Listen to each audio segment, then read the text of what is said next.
Yo, what's going on, guys? It is Foxy298 here, and welcome back to a brand new F1 2017 video for you guys today on my channel.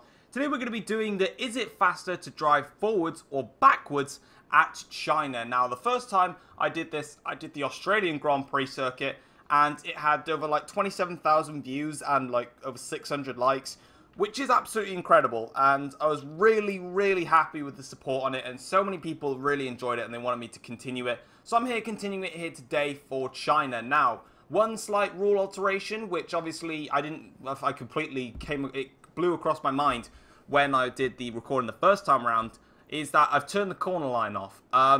When I did it at Australia, when I was driving forwards, I had corner line. When I was backwards, I didn't have corner line. So it was very unfair. So I've changed it for this episode.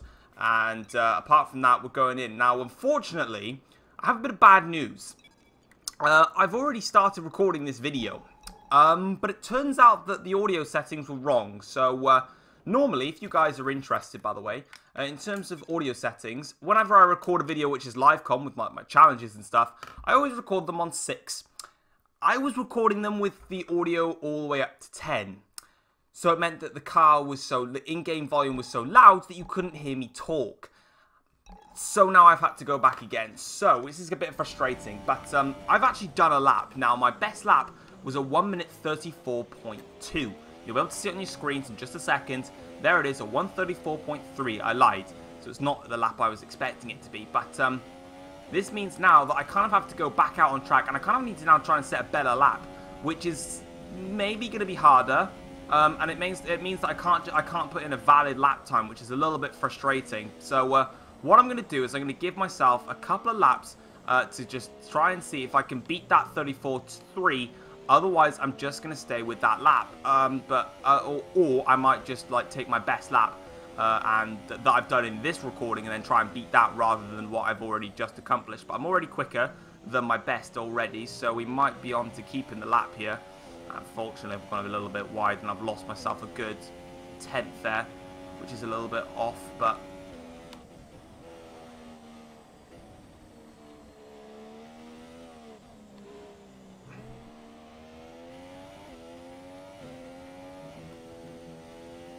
I'm surprised that wasn't an exceeding track. I'm surprised that wasn't I just clicked restart lap. I just wanted to. Oh well. I mean, I was down on my lap time anyway, but I wanted to see if that was a corner cut. But I guess I won't know anymore. So that's a little bit frustrating. But oh well, it's fine. We'll start on a fresh lap, and hopefully this lap can be my best lap that we can take forward to try and beat going backwards.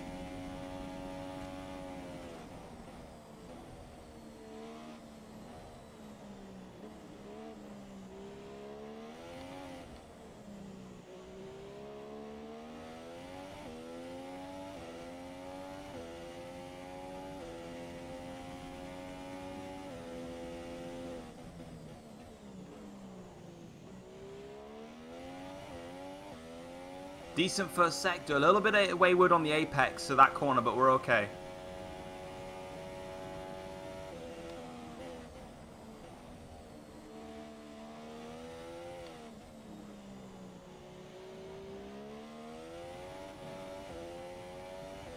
A little bit hesitant on the throttle then, but it's alright.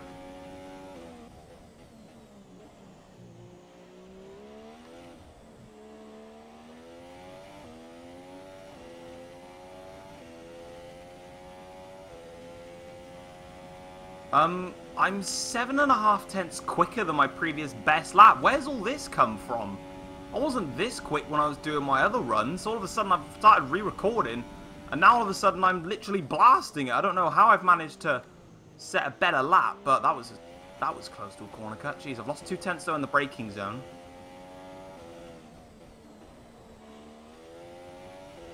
That was a shocking final corner, but coming across the line then, it's going to be a 1 minute 33.7. Now, do you know what?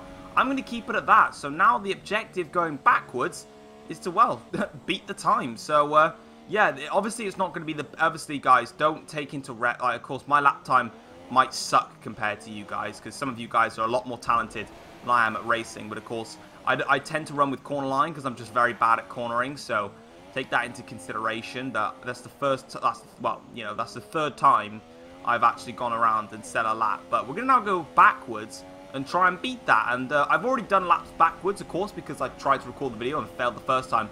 I'm not going to lie to you guys, it's a hell of a lot more fun driving backwards. So hopefully we can try and beat that here today. But I'm going to do a couple of scouting laps and just get myself back in the swing of it, because I've had to start going forward again.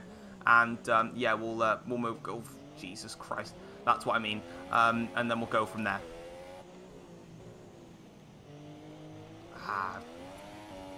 I just planted the throttle just a little bit whilst I was braking. I should have just left it, because there's actually a really tight apex there. But this is the part I love the most, this section here, because you can actually go flat out for the start of this corner, just fully flat. Now you want to start braking it, not like...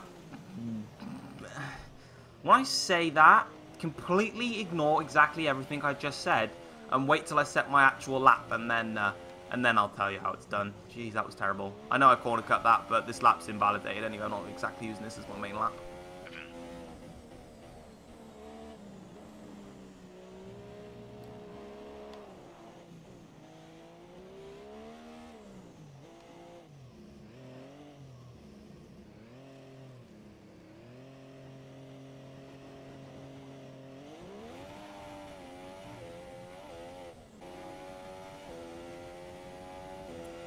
Right, I've got one lap that I'm happy with in the bank, but I still feel I can squeeze a little bit more time, so here we go.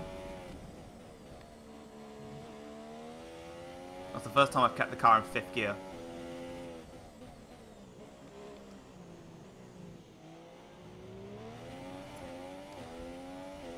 Better on the traction that time around as well. This has definitely been a better start already. I just got to keep it going. And just to prove it as well, guys, here's the DRS. And then it shuts, so you can see that when we go for the zones, it does shut.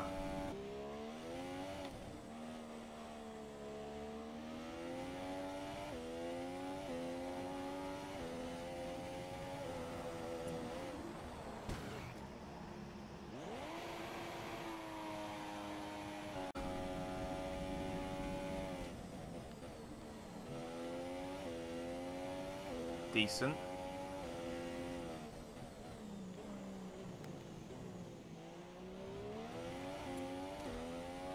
Decent start, not too bad. Got those 2 corners bang on.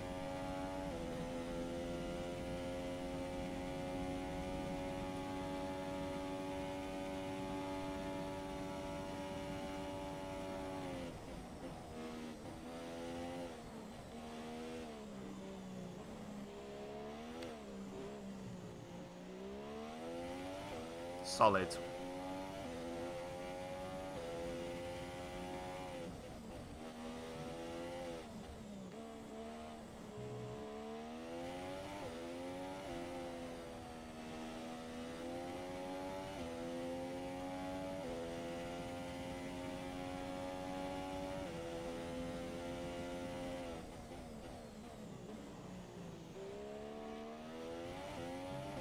Just missed the apex then, but it's not too bad. It's not going to compromise me that much.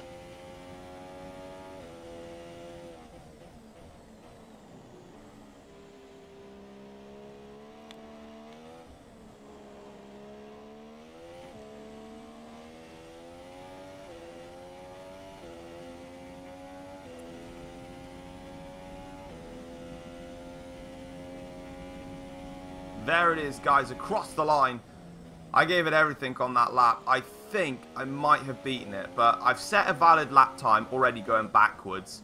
But if this lap time is quicker, you'll see this lap time. If it's not, then you'll see the other one. But skipping to wherever it is now, I've set the lap time, and it's time to go and see which one was the fastest. But I think I might have just done it.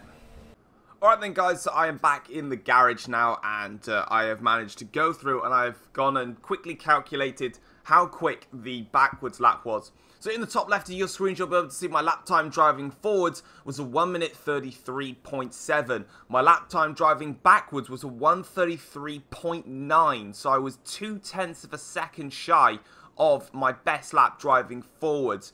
Personally, I feel as if there is more time to gain going backwards. I felt like through the last corner, which is obviously, you know, turn 1 and turn 2 in, if you're driving China forwards, the long banking right-hander and then dipped into the left-hander.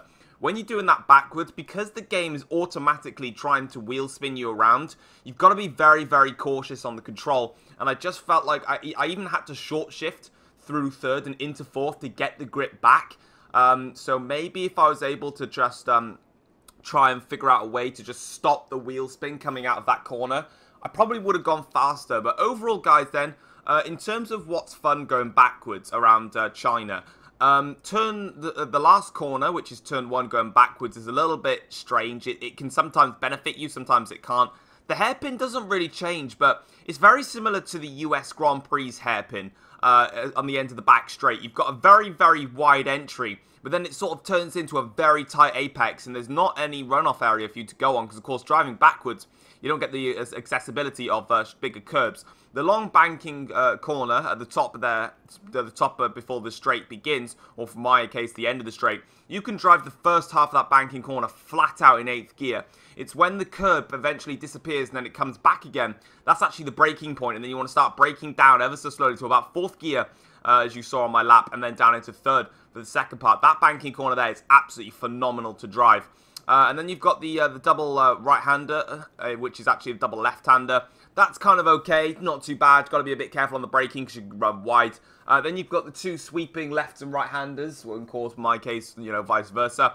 The first one you've got to take out in 5th gear, very, very low revs. It's probably better to do it in 4th gear, max revs. And then you've got the other part, which you just continue to upshift. You don't need to worry about braking. Then the turn 6 corner, I believe it is, where Vettel made his move on like Raikkonen and Ricciardo. That one is quite a difficult one. It's quite hard to spot a good braking point for it. And then you've obviously got the 2 banking corners, which are very, very hard. But overall, guys, 0.2 of a second shy, maybe a little bit less, because of course I've only calculated it's a 33.9. I don't know like the exact 0.9 something, so it could be like 1.5 tenths for all I know. But honestly, I feel like there was more time to game backwards, and I do recommend driving the track backwards and just having a go. I think it's a hell of a lot more fun than it is driving forwards. Yeah, hopefully you guys enjoyed that. And overall, hopefully you guys enjoyed today's video. If you have, do feel free to drop it a like. That'd be absolutely awesome. Subscribe if you're new around here as well. And thanks also ever so much for all the support on the first one. That was absolutely amazing to see. And it shows me that you guys want to see some more. So I will definitely be doing some more. But until next time, guys, take care all. Peace.